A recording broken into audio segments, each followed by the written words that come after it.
Bismillahirrahmanirrahim. Assalamualaikum warahmatullahi wabarakatuh. Innal hamdalillah nahmaduhu wa nasta'inuhu wa nastahdihi wa nastaghfiruh. Wa na'udzu billahi min syururi anfusina wa min sayyiati a'malina. Man yahdihillahu fala mudhillalah wa man yudlil fala hadiyalah. Asyhadu an la ilaha illallah wahdahu la syarikalah wa asyhadu anna sayyidana Muhammadan abduhu wa rasuluh. Allahumma salli wa sallim wa zid wa barik ala Sayyidina Muhammadin abdika wa rasulika nabiyil ummi wa ala alihi wa sahbihi ajma'in. Subhanaka la ilma lana illa ma 'allamtana innaka antal alimul hakim. Rabbi syrah li sadri wa yassir li amri wahlul 'uqdatan min lisani yafqahu qawli, amma ba'd. Alhamdulillah, bertemu sekali lagi pada siri yang ketiga, pengajian kitab Muqaddimah Hadramiyah bab puasa dan i'tikaf. Jadi insya-Allah ahlan wa sahlan Muhammad Rahmat Muhammad Ali. Ini sahabat saya, setiausaha acting pemangku setiausaha Tirmizi Center. Ya. Jadi kebetulan rancangan ni adalah anjuran Tirmizi Center dan Ahli Sunnah kumpulan penyelidikan Ahli Sunnah wal Jamaah Kuala Lumpur dan Selangor. Jadi cadangan tu kami terima kerjasama dengan Tirmizi Center. Maka atas kerjasama dan idea daripada kedua-dua belah pihak, maka kita laksanakan program ni. InsyaAllah kita akan masuk siri-siri seterusnya. Kita akan habiskan bab puasa dan kita akan masuk bab i'tikaf. I'tikaf pun part of bab puasa juga. Sebab apa kita digalakkan beriktikaf di masjid pada bulan Ramadan, terutamanya pada 10 malam terakhir. Mr. Rahmat tanya, kenapa solat Jumaat dibatalkan tapi biskut boleh beli? Ya, kita tak tahulah zaman sekarang.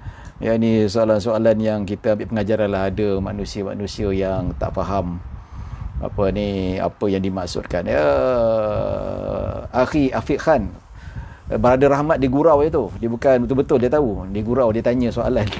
Ya, dia nak peli orang yang tunjuk-tunjuk pandai lah. Kenapa masjid tak boleh pergi, pasar boleh pergi. Ya. Jadi untuk maklumat, soalan tu bukan don't take it serious lah. Dia gurau saja tu, dan lebih kepada yalah sinikal pada orang yang jahil buat pandai. Ini satu masalah yang kita hadapi. Jahil tak apa, saya pun jahil juga. Saya pun banyak lagi yang saya tak tahu. Ya. Dah kata ustaz ada jumpa ke hadis ni? Wallahu alam, saya tak pernah jumpa. Saya pun tak berani nak kata tak ada. Tiba kita kata tak ada, rupa-rupanya ada. Jadi bahan yang kena kat kita balik. Dia sangat berbahaya lah, maksudnya kejahilan tu. Tapi kalau kita yakin kita ni pandai, dan kita buat macam-macam pandai pula, dan kita menafikan benda tu tak ada, sedangkan tak jumpa tak semesti tak ada. Ya. Jadi tuan-tuan dan puan-puan dirahmati Allah Subhanahu wa taala, jadi saya ucapkan takziah pada diri saya dan takziah pada tuan-tuan. Ya, takziah yang mana kita sebut inna lillahi wa inna ilaihi rajiun, iaitu proses PKP ataupun Perintah Kawalan Pergerakan ini berlanjutan lagi 2 minggu, tapi tidak terhenti pada 31 Mac saja. Dia akan bersambung sampai 14 hari bulan. Ya. Jadi ini memang sangat terkesan lah. Tak terkesan bagi mereka yang bekerja sendiri. Macam saya ni sangat-sangat terkesan. Maksudnya memang pendapatan saya hanya tertumpu kepada ceramah dan kelas motivasi ataupun daurah yang saya adakan. Itu pun kita tak letak harga.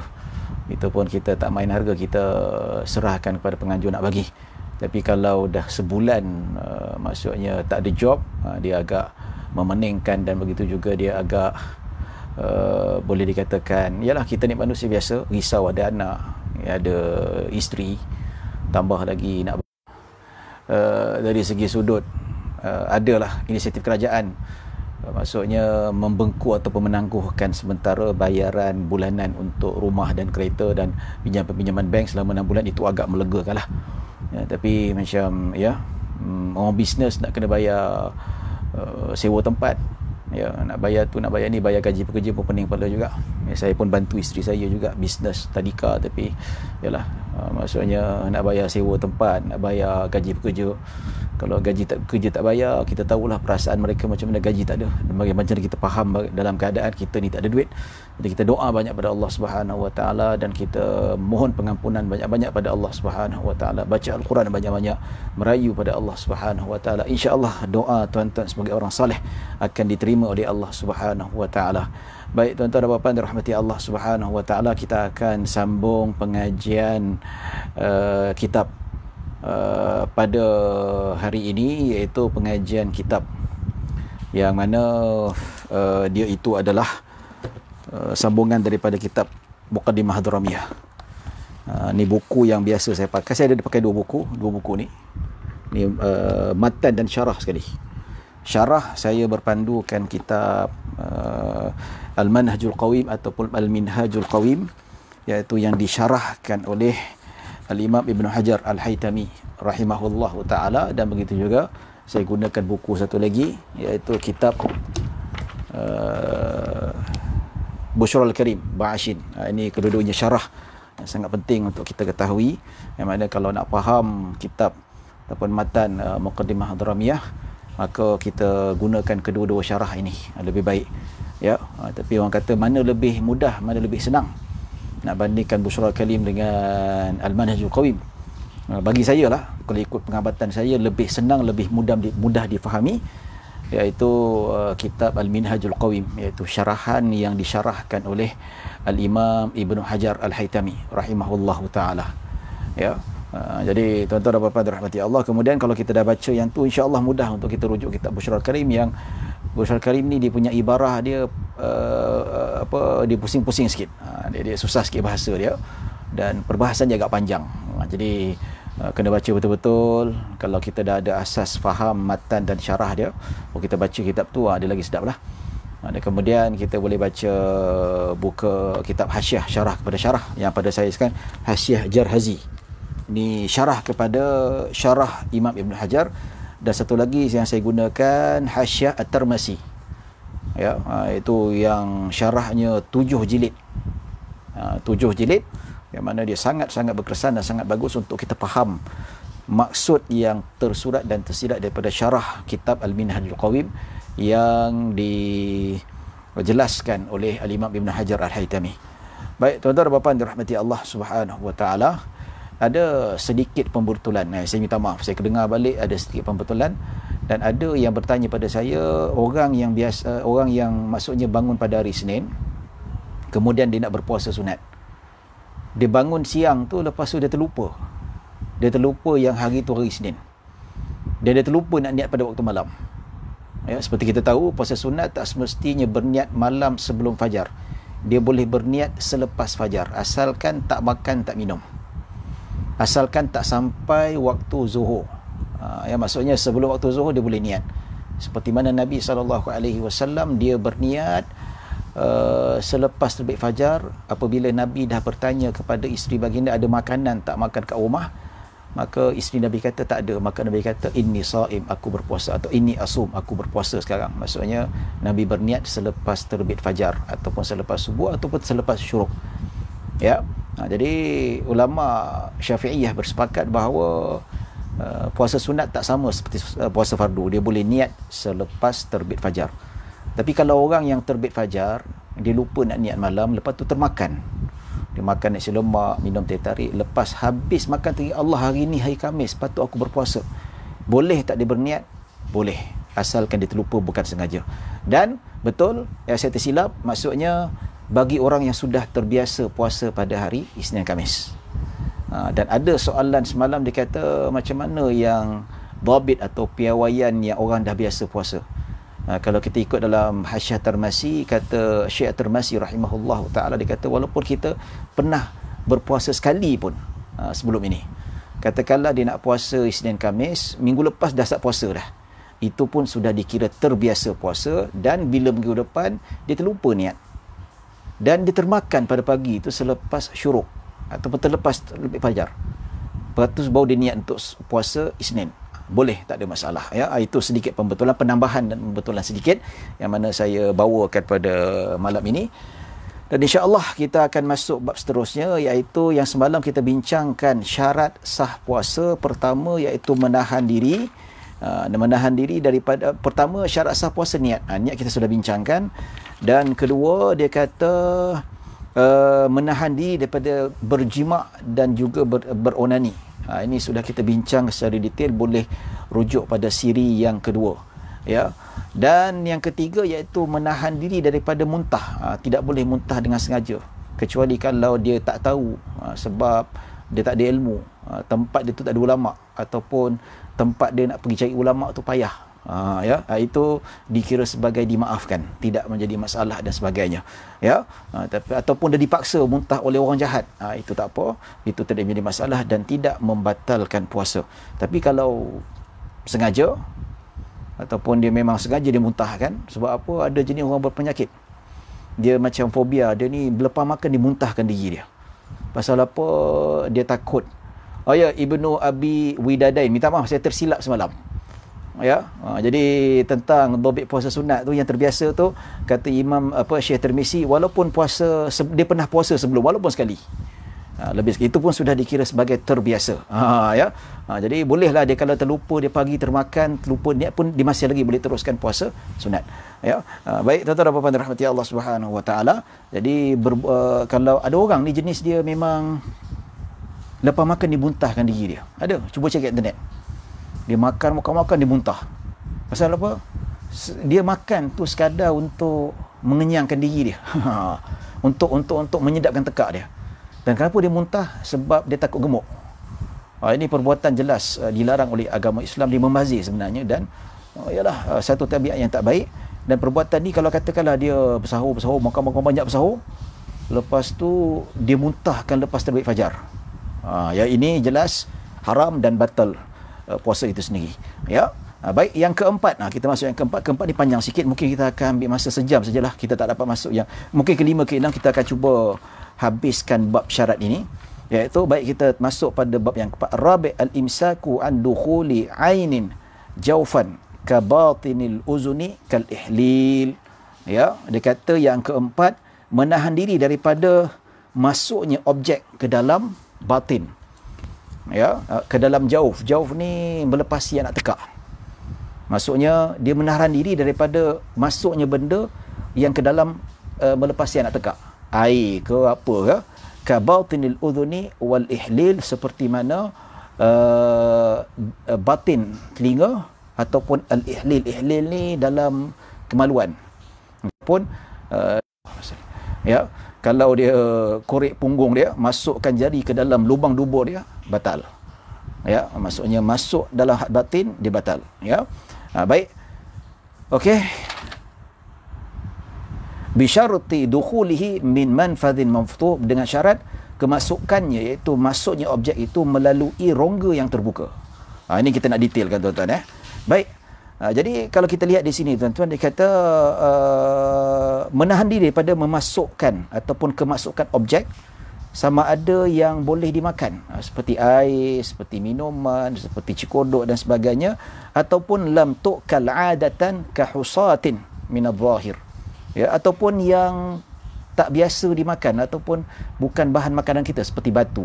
Kita telan batu ke, ataupun kita telan siling dengan sengaja ke, ataupun kita telan tanah dengan sengaja ke, tak kira lah. Walaupun suci tak suci, najis ataupun tidak, maka itu dikira sebagai membatalkan puasa. Ataupun dia korek telinga, maksudnya melepasi had batin ni, maksudnya melepasi lubang tu. Kalau luaran ni tak apa, tapi kalau dia masuk lubang tu adalah batal menurut pendapat muktamad dalam mazhab al-Imam Asy-Syafi'i radhiyallahu anhu. Jadi pasal apa? Orang akan bertanya, dia kata, ustaz, kalau korek telinga ni, korek hidung sampai ke apa semua ni, ataupun kita masukkan jari ke dalam kemaluan, kan?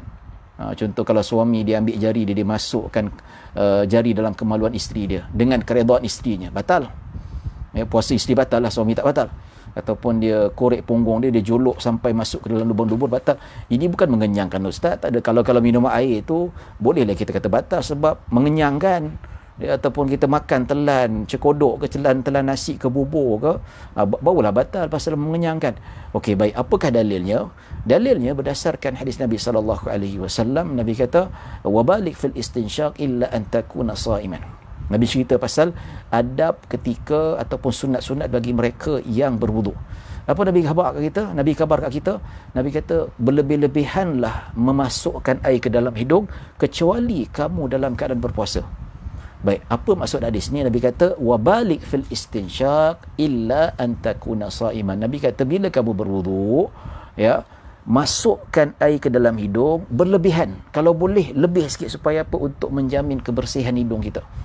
Lebih-lebih pergi duduk kat padang pasir kan, debu masuk, ya, untuk kesihatan tak bagus. Nabi kata bersihkan hidung kita daripada kekotoran, maka lebihkan daripada hidung ni sampai ke atas ini, lebihkan sikit bagus, tidak menjadi masalah, ya. Maka itu dikira sebagai Nabi tak bagi, kecuali kalau kamu dalam keadaan berpuasa. Dia kata berlebih-lebihanlah ketika masuk air dalam hidung kecuali kamu berpuasa. Maksudnya ketika bulan puasa, orang berpuasa jangan berlebih-lebihan. Pasal apa? Ulama kata takut air itu terlepas kat sini. So kenapa Nabi larang jangan kasih lepas kat sini? Kenapa tak kasih lepas kat sini? Sebab batal puasa. So kalaulah air masuk sampai ke dalam otak sini, ya, ataupun kharitatud dimagh, ataupun lebih daripada aqsa al-unuf kat sini, ataupun khayshum, lebih daripada khayshum sini dalam bahasa Arabnya, ya. Jadi di sini tuan-tuan, Nabi tak bagi sebab batal. Jadi kalau sini mana kenyang apa pun, sedut sampai sini, sakit ada lah. Sakit ada, tapi Nabi tak bagi ketika puasa, menunjukkan benda dilarang. So benda dilarang, benda yang tak boleh buat ketika puasa. Benda tak boleh buat ketika puasa bermakna benda tu membatalkan puasa. Tak kenyang pun masuk air dalam hidung. Tapi di situlah ulama mengkiaskan bahawa telinga pun tak boleh. Kalau hidung tak boleh lepas sini, telinga pun tak boleh, lubang kemaluan pun tak boleh, begitu tempat lain pun tak boleh juga. Itu kiasnya, ya. Jadi bukan masalahnya ulama fiqah ni pandai-pandai, tidak. Kenapa rongga terbuka tak boleh lepas benda, objek dan sebagainya? Sebab ada hadis satu, Nabi kata jangan berlebih-lebihan ketika sedut air dalam hidung, jangan sampai ke otak. Pasal apa? Dia boleh membatalkan puasa. Jadi berdasarkan hadis itulah, maka kaedah tidak boleh memasukkan apa-apa ain ataupun objek yang nampak, ya, walaupun asap sekalipun, ke dalam rongga yang terbuka berdasarkan hadis itu, ya. Tuan-tuan dan puan-puan dirahmati Allah Subhanahu wa taala. Ustaz, kalau masa cuci berak air paip masuk ke dalam dubur, batal puasa ataupun tidak? Nanti kita bincang nanti, ya. Soalan yang bagus, soalan yang baik, insya-Allah. Jadi dia masuk apa? Dia masukkan batang paip sekali ke? Ya, ataupun dia masuk hose tu sekali ke? Tak ada gurau saja, ya. Baik. Jadi itu yang disebutkan. Maka masukkan benda daripada rongga yang terbuka, iaitu dengan pilihan dia, bukan dipaksa. Contoh orang kata, ini puasa kan, aku suruh kau makan, kau tak makan aku tembak kau. Dia terpaksa makan. Masa tu tak batal puasanya. Wal ilmi bi annahu mufattirun, dan mengetahui bahawa objek kalau masuk pada rongga yang terbuka batal puasa. Ya. Baik, ila ma yusamma jaufan, yang dinamakan jauf. Jauf batin badan kita. Kalau sebut jauf, Jauf, maksudnya batin badan kita. Maksudnya batin badan kita apa? Melepasi tekak ni. Kita akan terangkan. Maksudnya bila melepasi tekak ni, ini namakan jauf. Kalau kat luar ni, kat lidah luar ni, itu masih dikatakan zahir. Melepasi anak tekak ni, itu dinamakan jauf. Nampak tu, ya. Jadi itu dikatakan masukkan dengan sengaja, ya. Maksudnya itu membatalkan puasa. Seperti kabatinil uzuni. Qabatinil udhuni maksudnya seperti dalaman telinga ni. Di sini nak menarik saya cerita lah tuan-tuan, ya. Di sini ada khilaf di sisi ulama mazhab Syafi'i, ya. Ada dua pendapat. Adakah kalau korek telinga batal puasa atau tidak?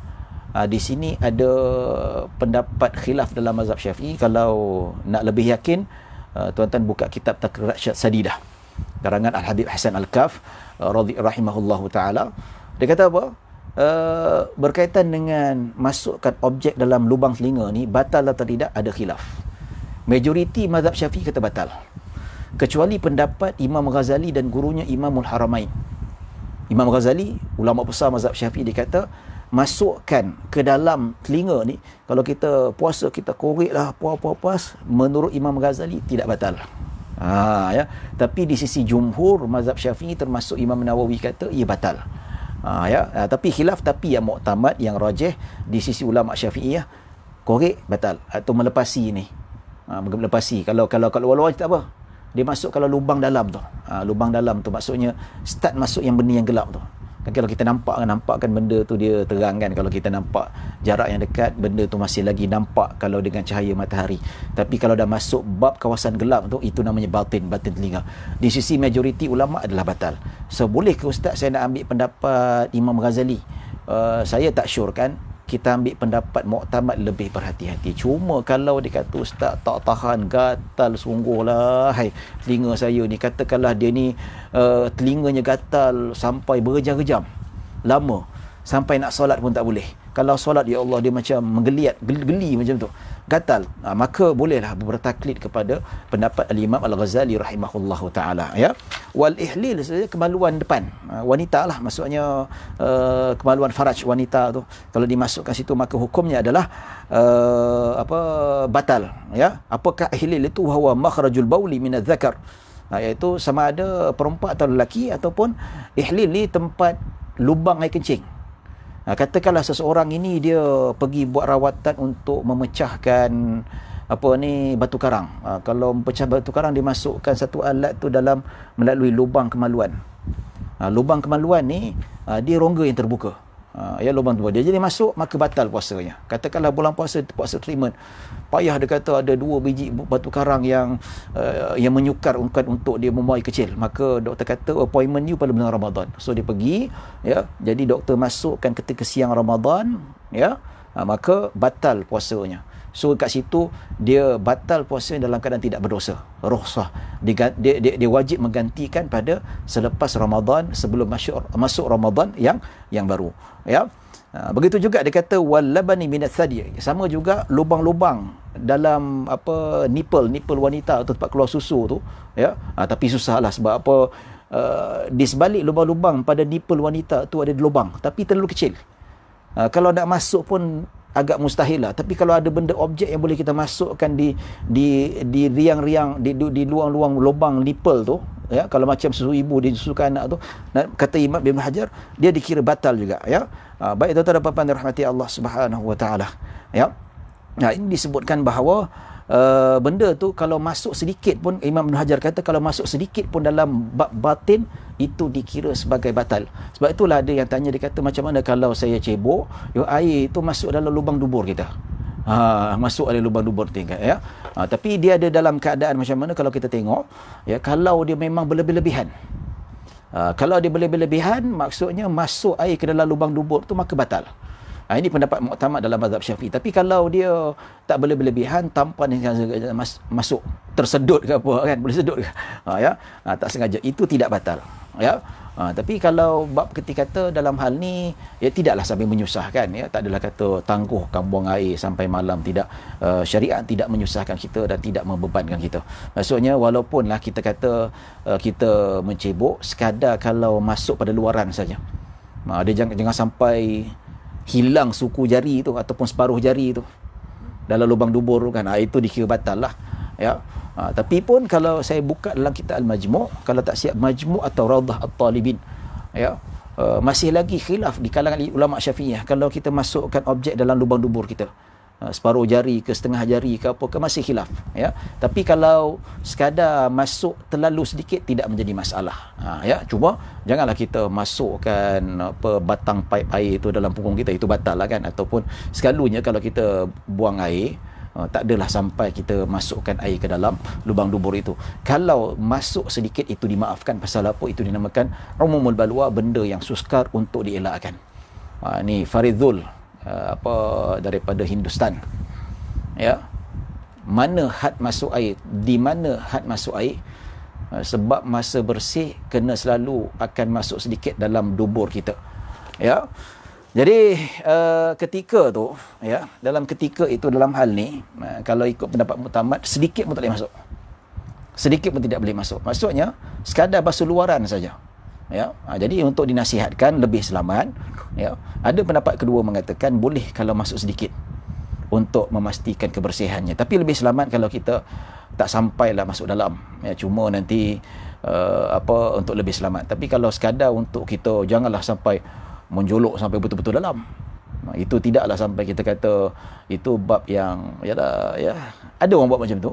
Tapi bila masuk Ramadan dia sampai jangan masuk sampai habis separuh jari ni, tidak. Ya. Tapi kalau sekadar masuk besar macam ni ke, kan, ni okeylah, maksudnya masih boleh dimaafkan. Ataupun benda tu kalau termasuk pun benda yang sukar untuk dijaga ataupun untuk diteliti betul-betul, ya. Baik, wallahu alam. Maksudnya masuk pada batin, walaupun tak masuk pada perut sekalipun. Contoh je lah, dia kata air tu masuk sedikit dalam dubur, tak masuk dalam perut, tetap dikira sebagai batal. Ataupun kita telan dia melepasi kerongkong ni, kita keluarkan balik, alamak, kita keluarkan balik, tetap batal. Sebab apa? Dia melepasi walaupun tak masuk ke dalam perut ni. Ya. Baik, itu yang disebutkan kata Imam Ibn Hajar Al-Haytami. Begitu juga dia kata wa ka kharitati dimaghin wasala ilaiha dawaun min ma'mumatin wa illam yasil ila batiniha. Dia kata, ya, selain daripada rongga yang terbuka, katakanlah anggota badan kita, bahagian perut dan otak, ya, katakanlah perut kita ni dia luka, terbelah, terbelah, ya. Jadi bila rongga kata-kata perut kita ni terbuka, terbelah, yang mana disebutkan oleh para ulama, kalaulah kita memasukkan sesuatu, contoh kalau kan perut dia terbelah tu, dia masukkan tiup, itu batal. Sebab apa? Asalnya tidak rongga terbuka, tapi dia dilukai dengan sengaja, dengan redha dia. Contoh kan saya nak pergi bedah, bila saya nak pergi bedah, doktor kata awak setuju untuk dibedah? Ya, saya setuju untuk dibedah, ya. So bila time puasa tu saya dibedah, pisau masuk, obat masuk, tangan doktor masuk, itu membatalkan puasa. Ini pendapat muktamad dalam mazhab Syafi'i. Kalau cerita pasal khilaf, memang ada khilaf lah tuan-tuan. Apatah lagi bila kita kata, takkan doktor masuk pisau dalam perut, dilukakan, dia masuk tangan kita, tu takkan batal. Sebab apa? Dikiaskan dengan rongga terbuka. Itu kaedah. Bukan kata bukan yang kejang pun, tapi ulama fiqh dia menyesuaikan hukum berdasarkan kaedah fiqh itu sendiri, berdasarkan hadis dan berdasarkan kias. Jadi luka perut itu asalnya dia bukan rongga terbuka, tapi kita yang membukakan dengan redha. Sama ada kita sendiri yang bedah, ataupun kita sendiri yang lukakan, ataupun kita sendiri yang orang lain buat tapi keredaan kita, maka itu dikira batal. Apatah lagi bila kita ni Allahumma salli ala Muhammad bedah ni, doktor memang tak galak berpuasa pun. Itu itulah maksudnya. Okey, untuk tenaga, untuk apa, kena makan ubat, kena makan apa, ya, tambah lagi dia kena telan pil ataupun kena masuk gas dan sebagainya, maka benda-benda itu dikira sebagai membatalkan puasa, ya. Baik, begitu juga kalau kepala luka, kepala yang terbelah tu, kita masukkan obat walaupun sedikit, tak sampai ke otak tapi sampai kat tulang, kan, sampai kat dekat tengkorak ni, itu pun dikira sebagai batal. Maksudnya dalam erti kata, kalau luka lah dimasukkan obat tu masuk ke dalam luka tu, masukkan luka, dan sampai, walaupun tak sampai kepada kharitatul otak, tak sampai kepada lemak-lemak otak tu, tapi sampai dekat tulang, sampai kat tengkorak tu pun dikira sebagai membatalkan. Sebab apa? Yang luka tu sudah dikira sebagai rongga yang terbuka, dan masuknya obat sampai dekat tulang tengkorak tu maksudnya sudah melepasi kawasan batin. Pasal apa? Dikiaskan dengan air masuk dalam hidung. Air hidung tu walaupun melepasi dekat bahagian kemuncak batang ni, nampak ni. Maksudnya macam mana kita nak tahu kalau masuk air tu dia membatalkan puasa melalui hidung? Kita nampak hidung kita ni kan, hidung saya tak mancung, ya, nampak batang ni, pembuluh ni, nampak batang tu. Maksudnya habis pembuluh tu, itulah had zahir. Kalau lepas ini, batin. Sebab tu orang tanya, ustaz, kalau korek hidung batal tak? Saya kata batal. Macam mana batal? Kalau kita korek hidung sampai sini, ya, sampai sini, otak tak sampai lagi tuan-tuan, dia tak sampai otak, tapi tetap juga dia melepasi kawasan batin. Begitu juga kalau kepala yang luka, kita masukkan obat dan kita tuang obat, dan obat tu masuk, dikira batal puasa kita. Pasalnya asalnya dia anggota tutup, tapi dibuka melalui luka ke ataupun debedahan dan sebagainya. Jadi itu disebutkan oleh para para ulama. Of course benda ni ada khilaf tuan-tuan ya. Cuma bila kita sebut pasal realiti, orang yang kepala luka, sakit ya, tak diwajibkan berpuasa, boleh berbuka sekalipun. Dan biasanya kalau luka kat kepala ni tak adalah sampai mencurahkan masuk air sampai ke dalam otak ni ataupun sampai ke tengkorak, jarang, tak adalah. Ini cerita pasal hukum saja ya. Baik. Begitu juga kajaufin wasala ilahi ta'natun min nafsihi aw ghairihi biiznih. Begitu juga kalau perut yang ditikam ataupun dibedah, sama ada melalui dirinya sendiri ataupun orang lain dengan dengan izinnya. Macam tadi perut lah kan, masuknya obat, masuknya tiup, masuknya apa, tetap dikira batal puasa. Tapi kalau orang yang bedah, orang yang memang disebabkan cedera, berubat, masuk obat dalam melalui luka yang terbelah itu, maka tidak dikira sebagai berdosa berbuka puasa. Itu disebabkan keuzuran, tak dikira sebagai dosa, dan dia boleh mengqadakkan, dan dia wajib mengqadakkan selepas hari raya puasa ataupun bila-bila sebelum masuk Ramadan yang akan Ramadan yang akan datang. Ni Nik Dusuki, pengerusi ARG Kuala Lumpur dan Selangor, kata jika melalui prosedur mengambil darah dari sumsum tulang ataupun dari tulang pinggul untuk rawatan, adakah membatalkan puasa? Ini tidak membatalkan puasa. Sebab apa? Dia bukan rongga yang terbuka. Sebab apa? Dia cocok bukan daripada rongga terbuka. Berbanding yang belahan tadi, bedah tadi, itu lain. Sebab dia sudah terbuka. Sudah terbuka, kita masuk kan.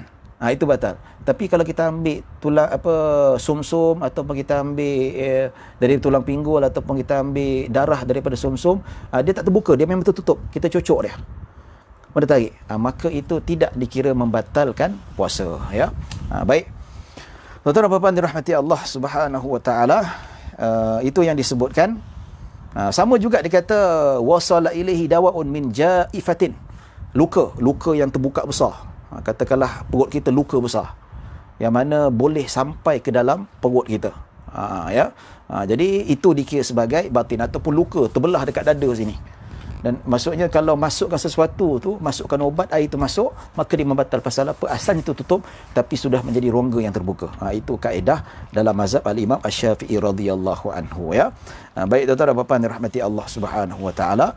Kemudian dia kata wa illam yasil ila batinil am'a'i wad dima, walaupun tidak sampai ke dalam perut. Contoh luka kat sini kan, luka dekat dada ni, terbuka lubang. Ya, sekadar masuk air itu kena dekat paru-paru saja, ataupun kena dekat jantung, tak sampai ke perut, tetap juga dikira membatalkan puasa itu. Cepat betul dah, nak isyak dah. Ya, baik kata izma wara al-khayshumi wa huwa aqsal anfi jaufun. Dia kata bahawa setinggi-tinggi yang apa melepasi khayshum, ma wara al-khayshum, melepasi khayshum, iaitu hidung yang tertinggi sekali, maka itu dikira sebagai jauf, batin. Macam sebut tadi kan. Ni. Sini khayshum. Sebab itu Nabi SAW kata, kalau kita bangun tidur, kita masukkan dalam hidung. Pasal apa? Syaitan tidur kat sini. Khayshum ni lah khayshum. Melepasi sini, ini batin. Jauf. Batal puasa. Ya, baik. Tuan-tuan dan puan-puan rahmati Allah, kita bagi laluan azan dulu sebab tempat saya sudah berkumandang azan. Mungkin tempat tuan-tuan, ya wallahu alam, ada daripada Umur Durman, Sudan. Sudan dah azan belum? Wallahu alam. Baik, kita bagi laluan azan dahulu. Wallahu alam.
La ilaha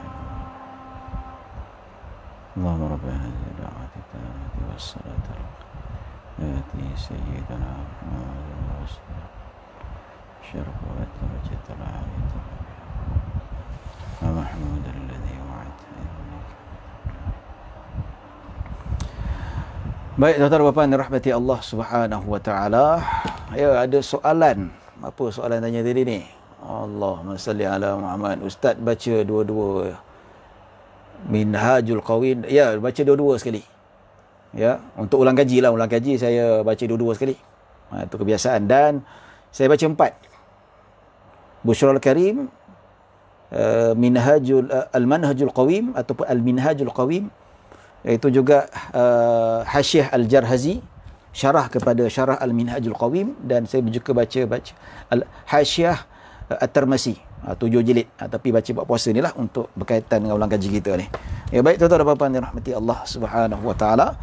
Baik, kita sambung apa yang kita bincangkan ni.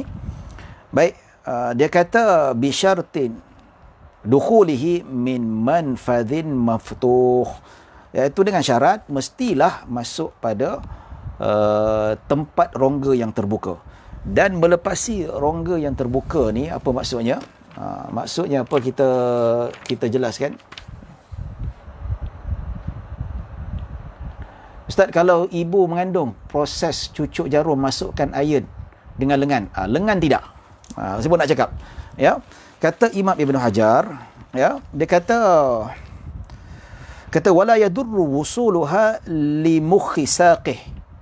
Dia kata bahawa tidak mudarat kalau ain itu sampai melalui daging betis. Betis. Maksudnya betis tidak. Sebab apa? Betis dia tak sampai ke perut. Begitu juga lengan. Lengan ni kita masuk tu dia tidaklah erti kata sampai ke dalam perut. Kalau dia sampai pun tapi bukan melalui rongga yang terbuka. Kalau kita nak daripada bawah sampai atas tidak menjadi masalah. Beha ke tidak, lengan. Tapi kalau yang kita kata bawah tekak ni sampai ke perut, sampai ke kemaluan, itu dikira sebagai possibility untuk menjadi rongga yang terbuka. Tapi kalau betis tidak menjadi masalah walaupun terbelah ataupun sekalipun, ya. Sebab apa? Dia tidak possibility untuk sampai ke perut. Baik, tuan-tuan dan puan-puan dirahmati Allah. Jadi perempuan yang masuk injection masuk dekat lengan tu tidak dikira membatalkan puasa. Pasal apa? Tidak melalui rongga yang terbuka. Ya, sama jugalah kalau dia masukkan air dekat tiup ke dan sebagainya, maka juga tidak dikira sebagai membatalkan puasa. Pasal apa? Bukan melalui rongga yang terbuka. Ya, baik, tuan-tuan dan puan-puan yang rahmati Allah Subhanahu wa taala. Baik, kalau kita kata sebut tentang hal ini, yang mana apa kata lagi? Macam mana kita nak tahu piawaian ataupun dhabit zahir dan batin? Kalau batin tu ataupun zahir tu selagi mana objek tu berada pada had zahir, selagi tak batal wuduk. Macam contoh mak kita kan. Mak kita ni kalau dia masak tu nak rasa masakan tu macam mana. Dia ambil air tu, dia ambil kuah tu, ujung lidah dia rasa. Ya, selagi mana tak sampai had batin, tidak batal. So macam mana kita nak tahu had batin? Had batin kata Imam Ibn Hajar iaitu makhraj kha. Jin kha ada titik, ha titik atas tu.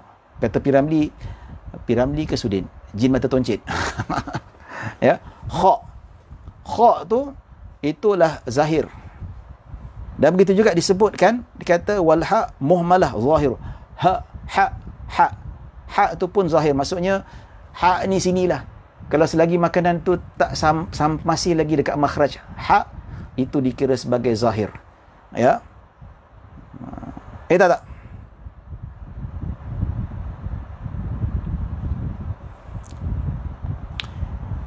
Kha dengan kha, kha dengan ha. Ya. Ada ha tu hamzah. Ya. Alaihim itu batin. Nampak tu? Ya. Kalau kha, ha itu adalah zahir. Jadi kalaulah kita masukkan katakanlah kacang tu selagi mana tak sampai makhraj Hak ni kan dalam. Ni betul kat halkum ni. Hak. Maka itu disebut sebagai had batin. Kalau dah sampai sini, batal. Walaupun kita luahkan balik. Itu yang disebutkan oleh Al-Imam Ibn Hajar. Ya.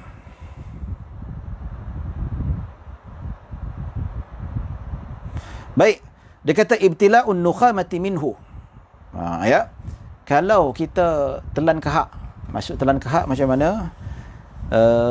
Katakanlah kita batuk. Terkeluar kahak. Pada had zahir.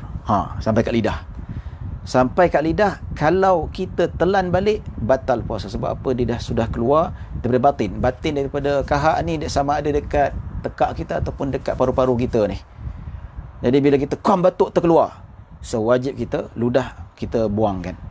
Itu. Kalau dah melepasi ke lidah ni sampai ke makhraj ha atau kha, kan? Maka tak boleh ditelan. Kalau telan, batal puasa. Sebab apa? Alasannya benda ain tu daripada jauh dia sudah keluar masuk dekat kawasan zahir, kemudian ditelan balik masuk ke batin, seolah-olah macam benda tu yang sudah berada di batin masuk ke zahir balik. Itu tak boleh, kecuali kalau dia berlega-lega kat sini, tak pergi buat hak, kita telan balik, itu tidak menjadi masalah. Ataupun ada orang jenis dia ada hingus tu bukan dia sampai kat tekuk, sampai kat leher, sampai dekat dia punya apa ni lah, kerongkong tu, tapi dia tak keluar kat batin, dia telan. Woi, geli memang geli lah. Geli yang memang tak dapat kita nak cakap kan. Tapi dia tarik sampai dekat tekak sini, dia tak keluar kat lidah, dia telan balik. Itu tidak membatalkan. Tapi kalau dia sodok keluar dekat lidah, lepas tu dia telan balik. Allah Akbar. Kata, kenapa telan? Sedap rasanya. Woi, gelilah. Kalau tengok orang macam tu, boleh katakan sehari suntuk tak makan lah. Geli semua. Ya. Ustaz, kalau untuk ibu mengandung proses mencucuk, okey, dah tanya dah. Baik, ada Akademi Ar-Rawdah. Berkenaan inhaler, boleh Ustaz terangkan? Atau, benar tak? Atau Ustaz dah terangkan tadi masuk dalam bab ni. Inhaler batal. Majlis Fatwa ke Selangor, dan kebanyakan negeri batal. Sebab apa? Dia ain yang boleh dirasa dan boleh dipegang, boleh dipegang, dia cecair kan. Itu memang dia sama macam air juga. Walaupun dia tak sampai ke perut, tapi dia melepasi anak tekak, maka bagi saya hukum yang batalkan. Kalau orang yang ada penyakit asma, terutama orang yang penyakit asma yang terlalu berat, maksudnya satu hari kena ambil inhaler 3-4 kali, orang macam tu tak wajib puasa dah, kena bayar fidyah saja. Ya. Tapi Allah kesian tak puasa. Dia tak boleh puasa. Katakanlah 10 tahun dia tak boleh puasa. Pasal apa? Memang doktor dah sahkan dia ni ada penyakit asma yang kronik. Kalau tak kronik, dia pakai inhaler sebelum sahur dan pakai sekali lagi selepas berbuka. Ini yang tak kronik, itu tak ada masalah. Tapi yang kronik, pagi kena pakai, tengah hari kena pakai. Itu doktor dah sahkan. Orang macam ni tak wajib berpuasa. Malah ada pendapat mengatakan kalau berpuasa boleh memudaratkan dirinya, puasanya itu adalah haram. Maka orang macam ni kalau asma kronik kena ambil lebih daripada 3-4 kali sehari dalam tempoh 24 jam, maka orang macam ni tak wajib berpuasa. Lepas puasa, pergi kat pejabat zakat, dibayar fidyah saja. Satu hari tercupak. Jadi tak dapat pahala puasa, dapat pahala puasa. Dikiaskan pada hadis Nabi SAW. Nabi SAW bersabda, "Man marida aw safara, kataballahu lahu sahihan muqiman." Kataballahu lahu ajran sahihan muqiman, sahihan wa muqiman. Nabi kata, sesiapa yang sakit, sakit sampai tak dapat nak pergi solat berjemaah dekat masjid, dengan orang khabar, alamak aku sakit, tak larat nak pergi, tak boleh berjemaah, dan orang pun musafir. Kan musafir zaman dulu kan tak boleh solat berjemaah, mana ada surau dekat RNR, seorang musafir seorang-seorang, solat seorang-seorang lah dekat masjid, dekat tepi jalan. Jadi orang ni dah terbiasa solat berjemaah, tetapi disebabkan sakit, disebabkan musafir, dia tidak dapat solat berjemaah. Apa kata Nabi? Kataballahu lahu ajran sahihan muqiman. Maka Allah tuliskan untuknya ganjaran seperti mana dia sihat, yang mana ketika sihat dia pergi masjid, dan ketika mana dia bermukim dia pergi masjid. Seolah-olah dia solat kat rumah dalam keadaan sakit, dia mendapat pahala sebiji tak berkurangan pun sembahyang kat masjid.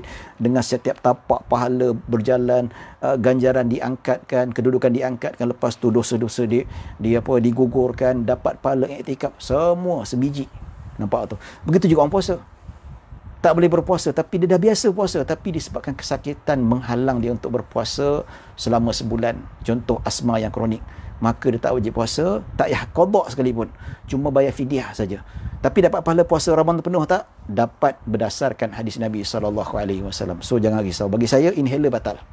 Pasal apa? Di ain, boleh dirasa, boleh merasalah, boleh dipegang. Kalau sembuh kat muka kita tu, benda tu terasa, dia macam benda nampak objek lah, maka benda tu kira telan tu dia adalah apalah, macam angin tak kan, angin dia tak boleh pegang dan tidak berbau, dia cuma rasa saja, ya, tapi kalau masuk tak ada masalah, ya. Wallahu alam. Okey, baik, bab inhaler moga-moga dapat menjawab persoalan. Inhaler dah terangkan tadi dah, moga-moga dapat menjawab soalan. Bagi saya benda tu mestilah membatalkan puasa. Sebab apa? Benda ain. Memasukkan tiup melalui hidung, batalkah Ustaz? Kalau masuk sampai ke sini, biasa masuk ke hidung tu dia nak keluarkan cecair kotoran dalam perut kan. Jadi saya dulu pernah zaman masa darjah 4, ingat lagi sampai sekarang, saya appendix, so dia ada asid dalam perut saya tu, doktor nak keluarkan, nak keluarkan kahak dalam dada saya tu. So dia masuk ke hidung sampai dekat paru-paru, dia sedut keluar. Itu batal, ya. Ataupun dia masuk sampai dekat sini, batal. Sebab tu saya kata kalau kita korek hidung macam ni tak batal, kalau sampai sini tak batal, tapi kalau jari kita sampai sini batal, ya. Tapi mustahil ke tidak? Memang mustahil lah berlaku macam tu. Wallahu alam, ya. Assalamualaikum Ustaz, macam mana pesakit dialisis pinggang melalui memasukkan wayak ke dalam perut? Ya, kalau menurut itu membatal. Kalau ikut pendapat muktamad batal. Sebab apa? Perut tu sudah dibuka, ada lubang dia, sudah menjadi rongga terbuka, maka dimasukkan darah, keluar darah, dimasukkan tu, masukkan kimia yang sihat lah untuk membersihkan darahnya, maka dikira batal kalau ikut pendapat muktamad dalam mazhab Syafi'i. Ya, kalau ikut fatwa antarabangsa tidak membatalkan. Ada sebagian ulama tidak membatalkan. Ya, sebab apa? Dia tak masuk dalam tekak. Maksudnya benda yang asal tidak rongga terbuka, tapi sebab luka menjadi rongga terbuka, itu khilaf. Tapi mazhab Syafi'i itu dikira rongga terbuka, dikira batal juga. Namun bagaimana macam mana sekalipun, arwah pak mertua saya ni dia memang melalui proses dialisis. Memang doktor tak bagi orang dialisis ni berpuasa. Memang sangat bahaya. Sama ada muda ataupun tua. Jadi sama juga hukumnya, dia tak payah qada, tak payah puasa. Cuma bayar fidyah saja kalau dia mampu. Ya, dan bayar fidyah dan dia dapat pahala sama seperti orang berpuasa. Sebab apa? Keuzuran sakit itu bukan dia yang minta, ya. Tuan-tuan dan puan-puan dirahmati Allah Subhanahu wa taala. Baik, banyak soal jawab hari ni, ya, sampai kita tak banyak pergi mana matan. Ya, baik, tuan-tuan dan puan-puan dirahmati Allah Subhanahu wa taala. Wala yadurru tasarrubu al-massam. Ya. Al-masammi. Silap. Ya, sebab apa? Tak ada baris. Saya pun keliru. Wala yadurru tasarrubu al-masammi biduhni wal kuhli wal irtisal. Tidak memudaratkan masuknya air melalui liang kulit. Maksudnya kalau kita kan spray ni kan, spray ni spray untuk sakit otot, kita spray macam ni, ya. Ni contoh. Ya, kalau orang yang jogging tu lagi tu ni spray kan. Nampak? Dia meresap kat dalam roma kita ni, liang roma. Ini tidak membatalkan. Sebab apa? Itu tidak dikira sebagai rongga terbuka. Ya. Pasal apa? Susah nak elakkan lah. Susah nak elak, dan benda tu sukar untuk dielakkan dan tidak mungkin kita dapat elakkan. Kecuali kalau kita sendirilah yang nak mengelakkan, takkan dia pakai plastik kot. Ya, wallahu alam. Ya, ada soalan lain pun tak nampak atas ni. Okey. Ya, jadi masuk ke dalam rongga, contohnya minyak, kita pakai minyak masuk. Wal kuhli, celak ke, ataupun dia pakai bedak kan, perempuan pakai bedak, ya.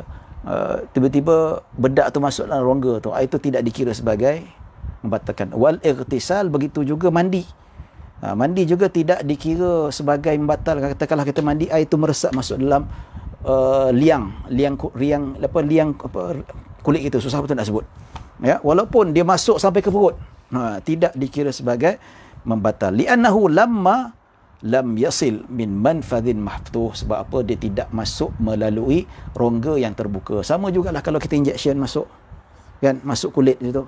Ya, perempuan yang injection dan sebagainya tidak batal. Walaupun masuk tu sampai ke perut. Pasal apa? Dia tidak dikira sebagai masuk melalui rongga yang terbuka. Ya. Baik. Wa kana fi hayyizil hayyizil afwi wala karahata fi dhalik. Ya, lakinnahu khilaful aula. Tetapi ia dikira sebagai benda ini maafkan dan tidak dikira sebagai makruh. Ya, tetapi tinggalkannya lebih afdal. Contoh kalau kita mandi ni, katakanlah air itu meresap dalam kulit kita. Adakah dikira makruh? Tidak makruh. Ya, tapi untuk tinggalkan itu lebih afdal, ya, kata al-Imam Ibn Hajar. Baik. Dia sebutkan lagi fa in akala au syariba nasiyan au jahilan qalilan au kathiran lam yuftir. Ini pada sedap dengar ni. Dia kata jikalau seorang itu makan atau minum dalam keadaan terlupa ataupun dalam keadaan jahil, sama ada sedikit ataupun banyak, maka tidak batal puasanya. Itu lam yuftir. Nampak tu? Ya, berdasarkan hadis Nabi SAW, Nabi bersabda, man nasiya wa huwa saimun fa akala aw syariba, wa fi riwayah wa syariba falyutimma saumahu fa innama at'amahu Allahu wa saqah. Ya, dalam hadis Nabi SAW sebut, sesiapa yang berpuasa, iaitu termakan dan terminum, ketika mana dia sedang berpuasa, maka dia minum atau makan, atau maka hendaklah dia menyempurnakan puasanya. Ya, sesungguhnya Allah telah bagi dia rezeki makan dan minum. Nampak dia bangun tidur biasa hari Ramadan yang pertama, dia teguk satu botol Coca-Cola, dia teguk habis. Satu botol besar Coca-Cola tu besok dah betik lah tuan-tuan. Bacaan gula tinggi, bukan 7, 8, 16. Itu bunuh diri namanya, potong kaki. Katalah dia teguk air sejuk. Sejuk tak apalah, air putih. Lepas teguk setengah botol, Allah, ya Allah, aku puasa hari ni. Maka Nabi kata, falyutimma saumahu, hendaklah dia menyempurnakan puasanya. Ya, pasal apa? Dia tak sengaja dilupa. Dan Nabi tambah lagi, sesungguhnya Allah bagi dia rezeki makan dan minum. Itu rezeki dia. Ya, ataupun dah tengah hari lapar sangat, first day puasa, dia pun makanlah nasi kandak, ayam seketul dengan sotongnya, dengan udang, ya. Ya, bila dah tersedar, Allah mak terlupa, wajib berhenti, apa yang dalam mulut kena keluarkan. Tak boleh alamak hari ni puasalah, dia telan, batal puasa. Ya, tapi kalau keluarkan daripada mulut dia, dia kumur-kumur, itu tidak dikira sebagai membatalkan puasa. Ya, tapi kalau dah makan licin habis, siap jilat pinggan tu, dah settle, bukan kau puasa ke hari ni? Ya Allah, terlupa puasa lah. Tapi nak terus puasa? Tak apa, kau teruskan puasa. Sebab apa? Kau tak sengaja. Tapi minum air tak boleh? Aku tak minum air lagi lah. Itu tak boleh. Itu batal. Tapi kalau puasa sunat, tidak menjadi masalah. Puasa fardu, haram hukumnya. Wallahu ta'ala a'lam, ya. Baik, dan begitu juga dalam hadis, rufi'a an ummati al-khata'u wan nisyan wa mastukrihu alaih. Disebut oleh Nabi SAW, diangkat umatku daripada dosa dan tanggungjawab bagi mereka yang tersilap, bagi mereka yang terlupa, dan mereka juga yang dipaksa. Jadi terlupa, yang tersalah ataupun dipaksa, maka diangkat pentaklifannya, tidak dikira sebagai berdosa dan diteruskan puasanya. Ya. Baik, ini disebutkan wala ya'dharul jahiru illa in qaruba ahduhu bil Islam, ya, au nasha'a bi badiyatin ba'idatin 'anil ulama. Disebutkan di sini, dikata melainkan tidak dimaafkan. Maksudnya orang yang terlupa, orang yang jahil dimaafkan, tapi tidak dimaafkan orang yang jahil. Maksudnya kalau dimakan sebab dia jahil. Contoh, Ramasami ni baru masuk Islam, baru sehari masuk Islam, dan dia masuk Islam tu pada bulan Ramadan.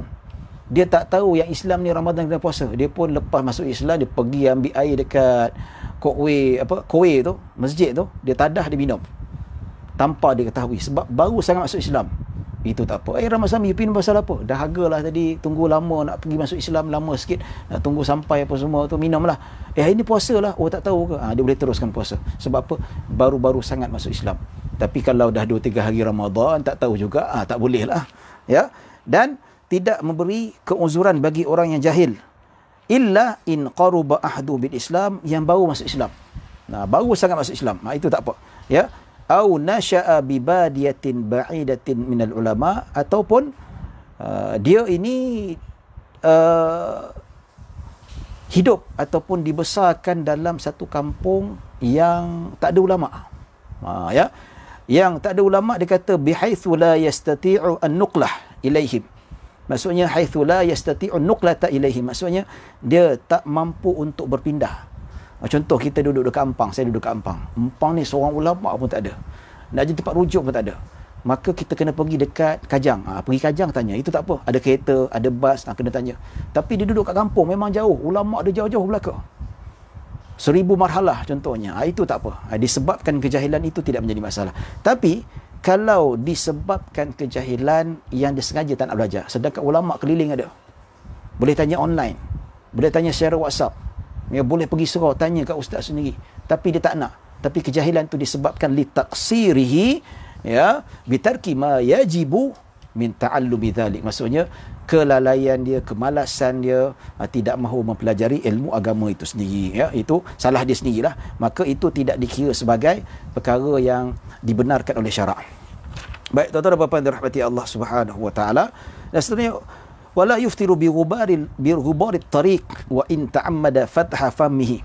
Ya, dia kata tidak dikira membatalkan puasa dengan debu jalanan. Dia pergi jalan, dia buka jalan debu kan, pada pasir. Ya. Wa in ta'ammada fatha famih. Begitu juga dia berjalan dekat jalan padang pasir, dia buka mulut dia. Cakap ya. Dan debu tu masuk mulut, maka itu tidak membatalkan. Ya. Tapi kalau kita buka dalam Hasyiah Jarhazi, dia kata tetapi dengan syarat taqyiduhu bi la liyudkhilah.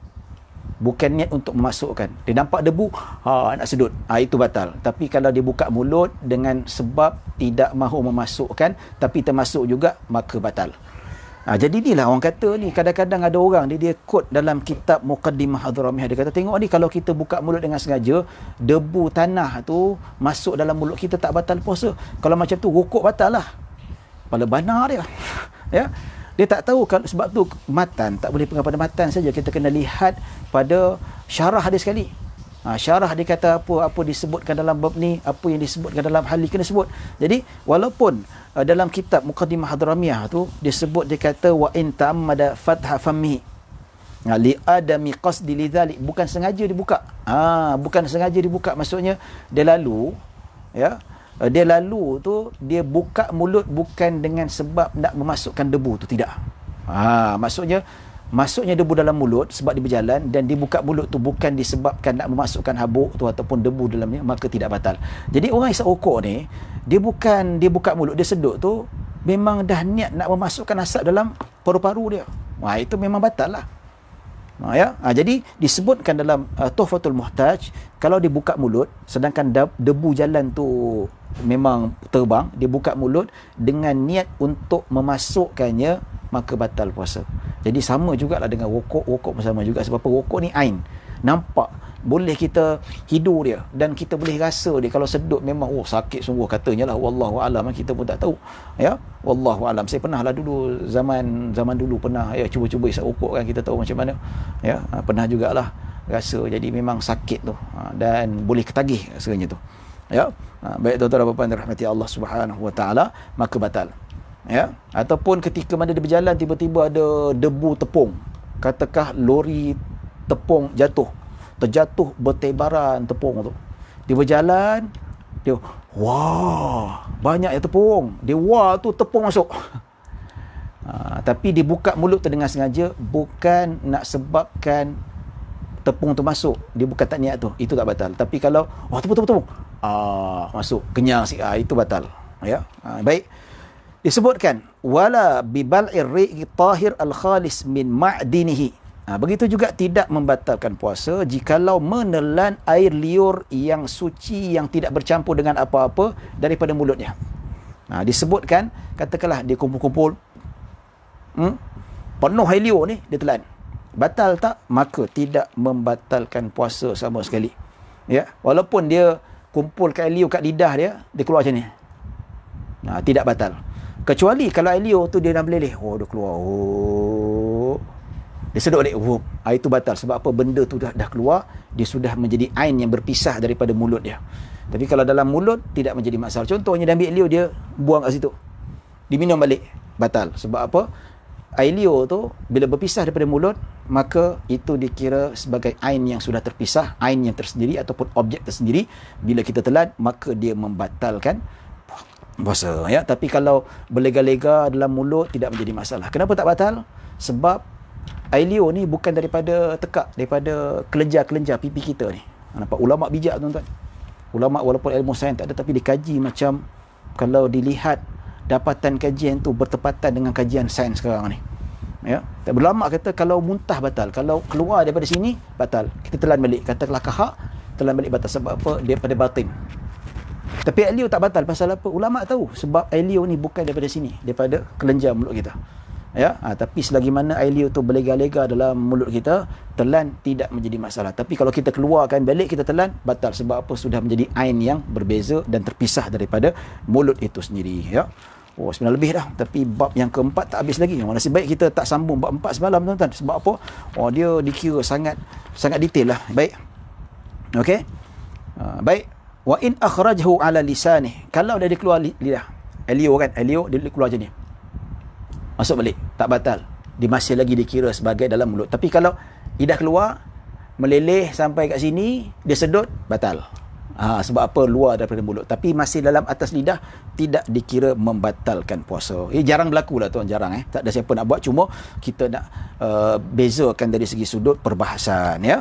Suci. Maksudnya suci. Maksudnya kalau air liur tu suci. Kalau air liur tu bercampur dengan darah, tak boleh telan dengan darah. Kecuali kalau memang kita balik daripada dentist. Memang darah tu tak boleh dihilangkan. Memang takkan kita darah tu nak kejajak ludah. Nak kita duduk dalam masjid ataupun kita duduk dalam rumah. Jadi payah macam tu, susah. Jadi macam mana? Itu kalau tertelan sikit itu dimaafkan sebab sakit. Ya. Tapi kalau bercampur air liur tu dengan katakanlah dengan lauk yang kita makan, kari siang tadi tu. Kita makan. Kari itu dia menyembunyi di sebalik gigi kita. Bila bercampur tu rasa kari sikit. Itu kena ludah. Kalau telan, maksudnya benda itu adalah batal. Ya, khalis, tidak bercampur dengan apa-apa ataupun bercampur dengan najis seperti darah dan sebagainya, kecuali sukar untuk dielakkan seperti mana orang lepas cabut gigi, lepas terlepas belah mulut dan seumpamanya. Ya, baik. Okey. Wa yuftiru bi jaryir riqi bima bainal asnan bi qudrati majih.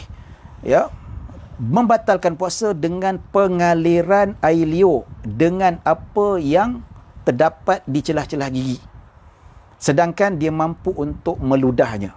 Contoh, air liur tu bercampur dengan cebisan nasi kita yang terselit di sebalik gigi ataupun cebisan-cebisan daging yang tersangkut ke gigi kita, bercampur dengan air liur kita, kita telan, batal. Sebab apa?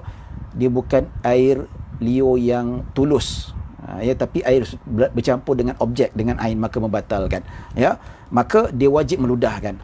Tapi kecuali kalau dia tak mampu untuk meludah, contohnya lah tengah semayang, Allahu Akbar, Ramadan, siang Ramadan, Zuhur, ya, kita minta satu hari nanti Allah mudahkan kita dapat kembali kita semayang kat masjid. Rindu betul dengan masjid, rindu betul nak salat berjemaah. Ya, jadi bila dia semayang, tiba-tiba dia sedar ada nasi sahur tadi tu, daging tu dia terasa, alamak, nak ludah macam mana? Ludah tak boleh, dalam masjid haram.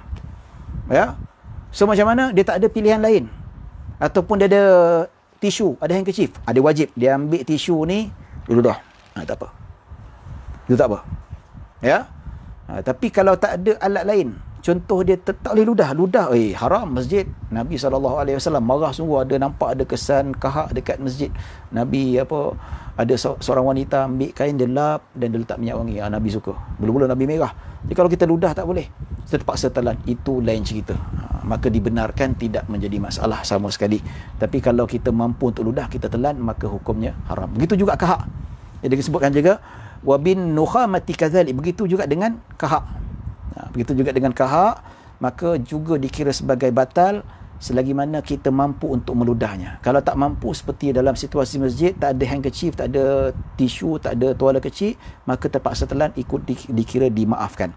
Ya, wa bi busulil ma'il madmadati, ya, wa al-jawfa, sampainya air kumuran ke dalam tekak kita. Ya, in balaga, kalau berlebih-lebihan. Kalau kita kumur-kumur pada yang apa saja, itu tidak menjadi masalah. Tapi kalau kita berkumur-kumur berlebih-lebihan sehingga melepasi tekak, iaitu had batin, batal. Ya. Maksudnya kalau kita berkumur-kumur dalam keadaan berpuasa, berkumur-kumur disebabkan berwuduk, kita sebut dengan dia, ya. Min ghairi najasatin. Maksudnya kalau berkumur-kumur keterlaluan sehingga masuk air, batal. Kecuali kalau min ghairi najasatin, katakanlah ada najis dekat tekak kita ni, ada darah. Kita tahu darah ni tersangkut kat sini. Jadi terpaksa kita lebih sikit basuhan tu. Maka itu tak apa. Kalau terlepas, tidak menjadi masalah sebab di keuzuran kita wajib membersihkan najis yang berada dalam mulut kita. Ya. Baik. Bi ghairi mubalaghatin, maksudnya wa bi ghairi mubalaghatin min madmadatin li tabarrudin au rabi'atin wa abasin. Dia kata kalau berkumur-kumur disebabkan saja-saja nak sejukkan mulut ataupun disebabkan sia-sia saja-saja ya, maka kalau secara tidak berlebihan sekalipun tertelan, batal. Ada beza tuan-tuan, beza kalau kita berkumur-kumur disebabkan berwuduk. Maksudnya kita berwuduk, kumur-kumur tidak berlebih-lebihan, maka terlepas air itu tak batal. Tapi kalau kita berkumur-kumur ketika berwuduk sehingga menyebabkan berlebih-lebihan tertelan air, batal. Manakala kalau berkumur-kumur bukan disebabkan wuduk ataupun mandi junub, saja-saja ya, untuk menyejukkan mulut, untuk segarkan mulut ataupun untuk sia-sia, bukan disebabkan benda ibadah, maka walaupun kita berkumur-kumur dalam keadaan tidak berlebih-lebihan, tapi kita berkumur-kumur ala kadar biasa, tertelan air, batal. Kecuali ketika dalam keadaan berwuduk ya. Baik, kita habis. Dan seterusnya, yang kelima, keenam dan ketujuh itu Islam. Syarat sah puasa mestilah Islam. Orang kafir tak sah. Ya. Dan seterusnya, bagi mereka yang berpuasa suci daripada haid dan nifas. Wanita dalam keadaan haid dan nifas tak sah puasanya, ya. Dan seterusnya, bagi mereka yang hilang akal, pengsan ataupun gila ataupun dia pengsan dan hilang akal ataupun mabuk. Mabuk pun dikira sebagai perkara yang membatalkan wuduk ataupun mabuk yang dibuat-buat. Minum arak ke ataupun makan ubat ke, itu dikira. Dan kita akan bincangkan detail nanti insya-Allah pada keesokan hari. Sebab apa? Lebih 1 jam lah ya. Tuan-tuan pun nak solat isyak, saya pun nak solat isyak juga ya, dan kita pun nak makan malam dan seumpamanya. Jadi insya-Allah yang bab pengsan dan bab gila tu insya-Allah kita akan sambung ya. Afiq Khan ada lagi ke? Afiq Khan dia mesti tunggu jawapan yang lepas tu tak? Ya, kalau dia kata kalau kita ni berpuasa nak berjimat dengan isteri, nak elakkan bayar kafarah, maka dia berbuka dulu. Adakah dia kena bayar kafarah juga? Jeng-jeng. Jawapannya insya-Allah pada besok hari. Ya. Tak sabar hati pula lah ya. Baik, jawapannya bagi mereka, contohlah kan, contoh. Ya. Kan berjimat di siang hari Ramadan kan haram. Siapa berjimat dengan isteri pada siang hari Ramadan, iaitu dia kena bayar kafarah. Sama ada membebaskan hamba seorang, kalau tak mampu berpuasa 2 bulan berturut-turut, kalau disahkan doktor tak mampu berpuasa, barulah dia memberi makan 60 orang fakir miskin. Ya. Baik, dalam hal ni, tapi dia bijak. Dia tak terus berjimat. Tetapi dia makan dulu, yang kita makan dulu, yang makan, dah makan pukul 8 tu, dia masuk bilik, dia berkelamin. Adakah kena bayar kafarah? Baik, dalam mazhab Syafi'i tak kena bayar kafarah. Tapi dosa yang sangat besar. Ya, kalau di negara Islam yang ada hudud, dia wajib kena ta'zir. Kena sebat kurang daripada, mungkin kena sebat. Kalau dia berzina, kena rejam. Mungkin hukuman yang lebih ringan ataupun ya, maksudnya kena sebat lah. Kalau dia berada di negara Islam yang ada hudud, sebab walaupun tidak kena kafarah, tapi sengaja dia berjimat pada siang Ramadan, tetap dikira sebagai penghinaan. Walaupun tak kena kafarah, tetap juga kena qada puasa dan kena taubat nasuhah, dan dosanya sangat besar sehingga kan sultan boleh menjatuhkan hukum ta'zir ke atasnya ya. Jadi itulah insya-Allah yang mana kalau kita lihat dari segi sudut perbahasannya, kita sampai di sini saja dulu. Insya-Allah kita akan masuk pada keesokan hari, iaitu syarat wajib berpuasa pada bulan Ramadan dan seterusnya dalam bab-bab yang lain ya. Begitu juga bab keharusan berbuka puasa. Siapakah yang diharuskan untuk tidak berpuasa? Kita bincangkan pada esok hari insya-Allah. Baik, setakat itu saja yang dapat saya sampaikan. Terima kasih kepada mereka yang sudi setia mengikuti kelas saya sehingga pada hari ini. Dan alhamdulillah rating pun tak berubah. Sekali yang datang tu 100 lebih, alhamdulillah. Cuma ni berkurang sikit lah sebab mungkin ada yang nak makan, ada yang nak salat isyak dan sebagainya. Saya ucapkan terima kasih. InsyaAllah kita bertemu pada esok hari. Mohon maaf, malam juga pada waktu yang sama. Mohon kita panjang umur dan berkah rezeki, dapat bertemu pada keesokannya. Mohon maaf kalau ada salah silap, kekurangan yang baik hanya daripada Allah Subhanahu wa taala, kekurangan kesilapan datang daripada diri saya sendiri. Aku qouli hadza wa astaghfirullahal azim li wa lakum wa lisa'iril muslimina wal muslimat wal mu'minina wal mu'minat. Bismillahirrahmanirrahim. Allahumma ij'al jam'ana hadza jam'an marhuma wa tafarruqana min ba'di tafarruqan ma'suma. Allahumma la tad'a fi maqamina hadza dhanban illa kafarta wa la dana illa qadaita wa la maridan illa syafaita wa la hajata min hawaijid dunya wal akhirati illa qadaita ya rabbal alamin. اللهم إنا نعوذ بك من الجزام والجنون والبرص وسيء الأسقام. اللهم اشف عنا العذاب إنا مؤمنون. اللهم إنا نعوذ بك اللهم ادفع عنا البلاء والبباء وسيء الأسقام يا ربنا. Ya, esok yang soalan lebih-lebih saya akan cek balik, saya akan jawab pada besok insya-Allah ya. Kalau lupa tolong ingatkan saya balik.